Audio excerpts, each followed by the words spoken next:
ખુદીરામ બોઝ પુણ્યતિથિ। ભારતમાં ઘણા બધા દેશભક્તો અને ક્રાંતિકારીઓ થઈ ગયા। ભારત માતાની આઝાદી માટેના સંગ્રામમાં રણે ચડેલા નાની ઉંમરના વ્યક્તિ પૈકી એક ખુદીરામ બોઝ પણ હતા।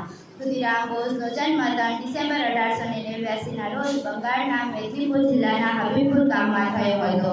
તેમના પિતાનું નામ ત્રૈલોક્યનાથ અને માતા લક્ષ્મીપ્રિયા દેવી હતા। તેમના પિતા નાજો રાજની જાગીરમાં મહેસૂબ ઉઘરાવવાની નોકરી કરતા હતા। તેમને 6 વર્ષના હતા ત્યારે તેમની માતા અને બીજા વર્ષે તેમના પિતાનું અવસાન થયું। ત્યારથી જ તેમણે તેમના મોટા બહેનને ત્યાં ઉછેર્યા। તેમને ધોરણ 9માં અભ્યાસ છોડીને સ્વદેશી ચળવળમાં ભાગ લેવા માંડ્યા। આ દરમિયાન સત્યેન્દ્ર બોઝના સંપર્કમાં આવવાથી તેમને ક્રાંતિકારી જૂથમાં જોડાયા। તેમણે ભગવદ્ ગીતા, મેઝેની અને ગેરીબાલ્ડીના જીવન રચિત્રો ફાસની કાંતિનો અભ્યાસ કર્યો હતો। સોનાર બાંગ્લા નામના અંગ્રેજ સામે વિદ્રોહ પ્રેરિત પત્રિકા વેચાતા 28 ફેબ્રુઆરી 1906ના રોજ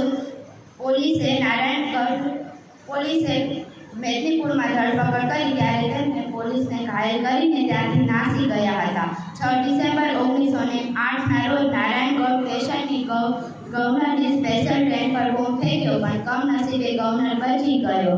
1908માં વોટરસન અને બેમફોર્ડ હૂવર નામના અંગ્રેજ અધિકારીને મારી નાખવાના જુલ્મમાં પણ તેમને સંકળાયેલા હતા।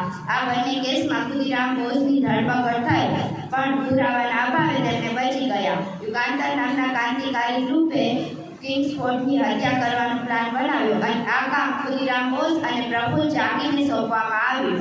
મુઝફ્ફરપુરમાં 2 દિવસ કિંગ્સફોર્ડની હલચલ જોઈ અને 30 એપ્રિલ 1908ના રોજ કિંગ્સફોર્ડની બગી પર બોમ્બ ફેંક્યો પણ કમનસીબે કિંગ્સફોર્ડની પત્ની કેનેડી અને પુત્રી મરણ પામ્યા અને ખુદીરામ બોઝ પકડાઈ ગયા અને પ્રફુલ્લ ચાકીએ પોતાને ગોળી મારીને શહીદી વિહોરી લીધી।